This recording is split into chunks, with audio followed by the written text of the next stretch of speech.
Hello friends, நான் உங்கள் சுருராஜி பேசுகிறேன். இது சுருராஜியின் கதை சொல்லும் நேரம். அர்ஜுனனின் தீர்ப்பு என்ற நாவலிருந்து 46 பாகம் சொல்லியிருக்கேன். இன்றைக்கு 47ஆம் பாகம். அர்ஜுனன் ஒரு பேங்காக சென்று விசாரித்து கொண்டே வந்ததில் அந்த 5 நபர்களுக்கும் தலா 5 லட்சம் போட்ட அந்த முக்கியமான குற்றவாளி யார் அப்படின்றத சில ட்ரஸ்ட்டுகள் மூலமாகவும் நன்கொடைகள் மூலமாகவும் மறைமுகமாக போட்ட அந்த முக்கிய குற்றவாளியை சீக்கிரமாகவே அர்ஜுன் கண்டுபிடித்தான். உடனே சுபாஷ் சாருக்கு ஃபோன் செய்து, நான் சந்தேகப்பட்டது மட்டும் கரெக்டாக இருந்தால் நிச்சயமாக கொலைக்காரன் இவனாக தான் இருப்பான். ஆனால் அதுக்கு முன்னாடி அவன் குடும்ப விவரத்தையும் நாம் கண்டிப்பாக தெரிஞ்சுக்கணும். அவர் இப்போது இந்த சமூகத்தில் ஒரு மிகப்பெரிய புள்ளி, அதாவது நிறைய சொத்துக்களும் நிறைய தான தர்மங்களையும் செய்கின்ற ஒரு முக்கியமான குற்றவாளி தான் நான் கண்டுபிடிச்ச அந்த 5 நபர்களுக்கும் கட்டளையிட்ட குற்றவாளி இந்த கோட்டீஸ்வரன் ரவிவர்மனாகத்தான் இருக்கணும் என்று சுபாஷ் சாரிடம் போனில் சொல்லி கொண்டிருந்தான் அர்ஜுன். உடனே சுபாஷ் சாரும், அர்ஜுன், நீ சந்தேகப்பட்டபடி அவன்தான் குற்றவாளி என்றால் நீ உடனே கமிஷனர் சாருக்கு ஃபோன் செய்து விவரத்தை தெரிவித்துவிடு. அவருடைய கட்டளையை வாங்கி கொண்டு அந்த குற்றவாளியான முக்கிய குற்றவாளியாக இருக்கிற அந்த கோட்டீஸ்வரன் ரவிவர்மாவின் வீட்டிற்கு சென்று நம் இருவரும் விசாரணை செய்யலாம் என்று சுபாஷ் கூறினான். உடனே அர்ஜுனனும், ஆமாம், நான் கமிஷனர் சார்கிட்ட இப்போ ஃபோன் பண்ணி நான் எல்லா விவரத்தையும் சொல்ல போகிறேன். அவன்தான் முக்கிய குற்றவாளி அப்படின்றதுக்கான ஆதாரங்கள் இப்போ என் கையில் கிடச்சிருக்கு. அந்த ஆதாரங்களை நான் கமிஷனர் சார்கிட்ட சொன்னாலே உடனே கமிஷனர் சாரும் அவர் எவ்வளோ பெரிய முக்கியமான புள்ளியாக இருந்தாலும் இந்த சமூகத்தில் மதிப்பு மிக்க மனிதனாக இருந்தாலும் ஆதாரங்களெல்லாம் நம் கையில் இருக்கின்றதுனால கமிஷனரும் அவரை உடனே கைது செய்ய ஆர்டர் கொடுத்துடுவார் என்று சுபாஷ் சாரிடம் சொல்லிவிட்டு கமிஷனர் சாருக்கு ஃபோன் செய்யலாம் என்று ஃபோன் நம்பரில் கமிஷனரை நம்பருக்கு கால் செய்யும்போது இடையில் வீட்டிலிருந்து அர்ஜுனனுக்கு ஃபோன் வந்தது. உடனே ஃபோன் எடுத்து பேசினான் அர்ஜுன். டேய் அர்ஜுன், என்னடா 4 நாளாகவே வீட்டுக்கு வரல, இன்னுமாடா அந்த கேஸ் முடியல? இன்னும் 10 நாள் கூட இல்லைடா உன் கல்யாணத்துக்கு. அவசரப்பட்டு உன் திருமணத்தை கூட சீக்கிரமாக வச்சுக்கிட்டேன். நிச்சயதார்த்தத்தை அவசரமாக பிரச்சனையில் முடிஞ்சது.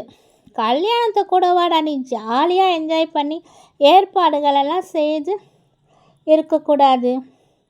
எங்கடா இருக்க நீ என்று கோவப்பட்டு யசோதா பேசிக்கொண்டே போனாள். அவள் பேசி முடிக்கும் வரை தன் காதுகளை மூடிக்கொண்டிருந்த அர்ஜுன், அம்மா, ஒரு வழியாக பேசி முடிச்சிட்டிங்களா? தயவு செஞ்சு நீங்கள் ஃபோனை அப்பா கிட்ட கொடுங்க அப்படின்னு சொன்னதும் யசோதாவும் கோபாலகிருஷ்ணனிடம் ஃபோனை தந்தாள். கோபாலகிருஷ்ணனும் ஃபோனை வாங்கி அர்ஜுனனிடம், என்ன அர்ஜுன், கேஸ் இன்னும் முடியலையா? சிக்கலாக தான் இருக்கிறதா என்று கேட்டார். ஆமாம்பா, இறந்த அந்த தம்பியின் குடும்பம் ஒரு கோட்டீஸ்வர குடும்பம். அந்த தம்பியின் குடும்பத்தை கொலை செய்த கொலைக்காரனும் இப்போ மிகப்பெரிய சமூகத்தில் அந்தஸ்து மிக்கவனாக இருக்கிறான். அதையெல்லாம் சரியான ஆதாரங்களோடு நிரூபிக்கணும். அவன் எங்கே இருக்கான்னு வேற இப்போ தேடி தேடி கண்டுபிடிக்கணும். இங்கே நானே ஏற்கனவே பயங்கரமான டென்ஷனில் இருக்கிறேன். அம்மா வேற ஃபோன் செய்து தொந்தரவு பண்ணிக்கிட்டே இருக்காங்க.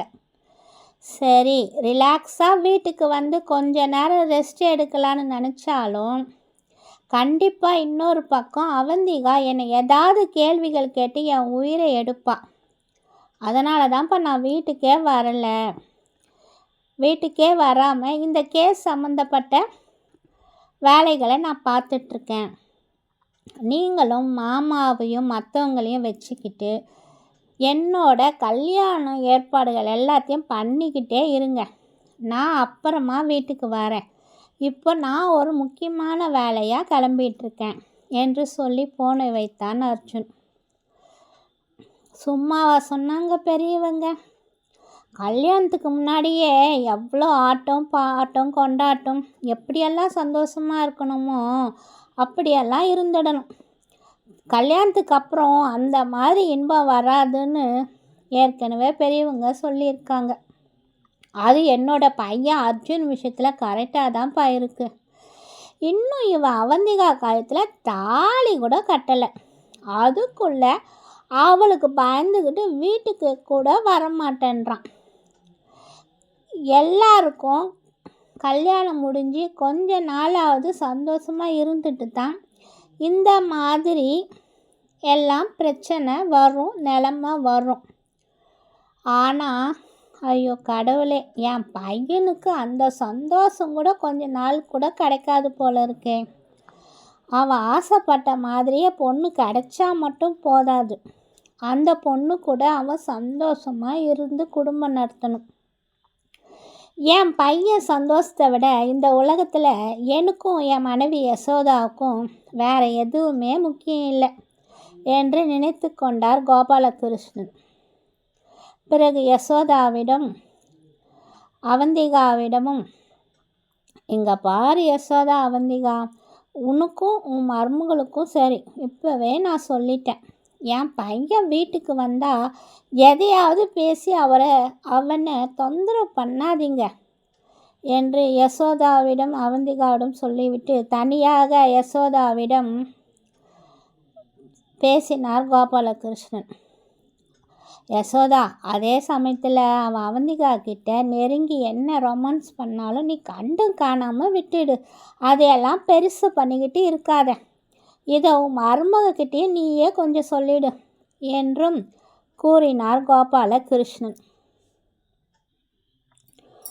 அர்ஜுன் கமிஷனர் சாரிடம் ஃபோனில் விவரம் கூறினான். சார், நான் இப்போது ஒரு முக்கியமான பெரும் புள்ளியாக இருக்கிற ஒரு நபர் மேலே சந்தேகப்படுறேன். அவர் தான் இந்த கொலையை எல்லாம் பண்ணுறதுக்கு காரணமாக இருந்திருக்கணும். அவரோட கட்டளையின் பேரில் தான் அந்த 5 நபர்களும் அந்த குடும்பத்தையே கொலை பண்ண முயற்சி பண்ணி அதுக்கு தடையாக இருப்பாங்கன்னு நினச்சி ஆனந்தியும் கௌசல்யாவும் கூட அவன் மூலயமாகத்தான் கொலை செய்யப்பட்டு இருப்பாங்க. நான் முதல்ல அந்த நபரோட வீட்டுக்கு போயிட்டு அந்த வீட்டில் இருக்கிறவங்கள விசாரித்து பார்க்குறேன். விசாரிச்சுட்டு அவனும் அவனோட தம்பியும் அந்த வீட்டில் தான் இருந்திருக்காங்க, அந்த தம்பியோட குடும்பத்தை தான் அவன் கொலை பண்ணியிருக்கான் அப்படின்றத முழுமையாக தெரிஞ்சுக்கிட்டு நான் உங்ககிட்ட மறுபடியும் வந்து பேசுகிறேன் என்று கமிஷனர் சாரிடம் ஃபோனில் தகவல்களை சொல்லிவிட்டு சுபாஷை அழைத்து கொண்டு அந்த சம்பந்தப்பட்ட நபரின் வீட்டிற்குள் சென்று அங்கே இருக்கின்றவர்கள் யார் என்று விசாரித்ததில் அந்த வீட்டில் யாரும் இல்லை, வேலைக்காரர்கள் மட்டும்தான் இருந்தார்கள். அந்த வேலையாட்களை விசாரித்ததில் அவர்களும், ஆமாம் சார், எங்கள் முதலாளியோட பேர் ரவிவர்மா, அவர் இங்கே இந்த வீட்டில் தான் இருக்கார், இது அவருடைய பங்களா தான். நீங்கள் சொன்ன மாதிரியே ரவிவர்மா முதலாளிக்கு ஒரு தம்பி இருந்திருக்கார் சார். அவரும் குடும்பத்தோடு இங்கு தான் தங்கி இருந்தார். அடிக்கடி அண்ணாவுக்கும் தம்பிக்கும் சண்டை வந்துக்கிட்டே இருக்கும். சொத்து பிரச்சனையில் அவங்களுக்குள்ள பயங்கரமான சண்டைங்க வர ஆரம்பித்தது. தொடர்ந்து சண்டை வந்துக்கிட்டே இருந்ததுனால எதுக்காக அண்ணா கிட்ட சண்டை போட்டுக்கிட்டே இருக்கணும் அப்படின்னு நினச்சிக்கிட்டு எதுக்கு பிரச்சனைன்னு சொல்லி ஒரு 8 வருடத்துக்கு முன்னாடி தான் அவரோட தம்பி குடும்பத்தோட துபாயில் போய் தங்கிட்டார். அதுக்கப்புறமா அவரும் அந்த தம்பியும் சரி, அந்த தம்பியோட ஃபேமிலியில் இருக்கிறவங்க யாருமே இங்கே திரும்பி வரவே இல்லை. இங்கே எங்கள் முதலாளி ரவிவர்மா மட்டும்தான் இருந்தார். அவரும் அவரோட மனைவி மட்டும்தான் தங்கியிருந்தாங்க. அவங்களுக்கு குழந்தைங்க இல்லை. இவர் அவரோட மனைவியை கூட கொஞ்ச நாளில் விரட்டி அடிச்சிட்டு வேற ஒரு பொம்பளையை இங்கே அழைச்சிக்கிட்டு வந்து இவர் கூட தங்க வச்சுக்கிட்டார். அவர் பெண்கள் விஷயத்தில் மோசமானதாக இருக்கார். அவர் நிறைய தப்புகளை பண்ணுவார், எங்களுக்கும் தெரியும். ஆனால் அவர் எங்கள் முதலாளின்றதுனால நாங்கள் கண்டும் காணாமல் இருந்துட்டோம் என்று அவர்களுடைய முதலாளி ரவிவர்மாவை பற்றி அர்ஜுனனிடம் கூறினார்கள். உடனே அர்ஜுன், அப்போ கன்ஃபார்மாக இந்த ஆள் தான் கொலைக்காரன். இவரோட தம்பி ஃபேமிலியை தான் இவன் கொலை பண்ண முயற்சி பண்ணி அதுக்கான ஏற்பாடுகளை செஞ்சு ஆளுங்களை வச்சு குற்றாலத்தில் கொலை பண்ணியிருக்கணும் அப்படின்ற முடிவுக்கு அர்ஜுனன் வந்தான். உடனே அர்ஜுன், அவங்க தம்பியோட ஃபேமிலியில் எத்தனை பேர் என்று உங்களுக்கு தெரியுமா? அவங்களோட ஃபோட்டோ இருக்கா என்று கேட்க, ஃபோட்டோலாம் எதுவும் இல்லை சார், இவர் தூக்கி போட்டு எல்லாத்தையும் எரிச்சிட்டார். அவங்க தம்பி ஃபேமிலிக்கு அவரோட தம்பியோட ஒய்ஃபு, 2 பையன் 2 பொண்ணு, மொத்தம் 6 பேர் சார் என்று சொன்னதும் உடனே அர்ஜுனனும், சரி, உங்கள் முதலாளி ரவிவர்மா இப்போது எங்கே இருப்பார், எப்போ வீட்டுக்கு வருவார் என்று கேட்டான். கண்டிப்பாக ரவிவர்மா குற்றவாளி என்றால் இப்போவே கூட கமிஷனர் சாரிடம் சொல்லி அவரை அரெஸ்ட் பண்ண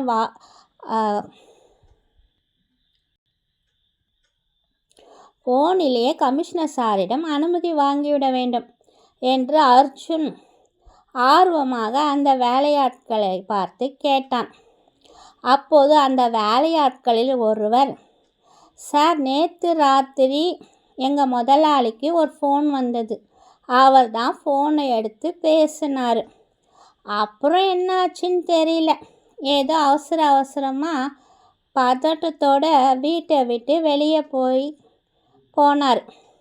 நேற்று ராத்திரி கிளம்பி போனவர் இன்னும் இது வரைக்கும் வீட்டுக்கு வரல சார் என்றதும், என்ன, ஃபோன் வந்து வெளியே போன உங்கள் முதலாளி ரவிவர்மா இன்னும் வீட்டுக்கு திரும்பி வரலையா என்று கேட்டு அர்ஜுனனும் சுபாஷும் மிகவும் அதிர்ச்சி அடைந்தார்கள். ஓகே ஃப்ரெண்ட்ஸ், இத்துடன் என்னுடைய 47ஆம் பாகம் முடிவடைந்தது. மீண்டும் உங்களை அடுத்த பாகத்தில் சந்திக்கும் வரை உங்களிடம் விடைபெறுவது உங்கள் சுருராஜ். இது சுருராஜியின் கதை சொல்லும் நேரம். பாய்.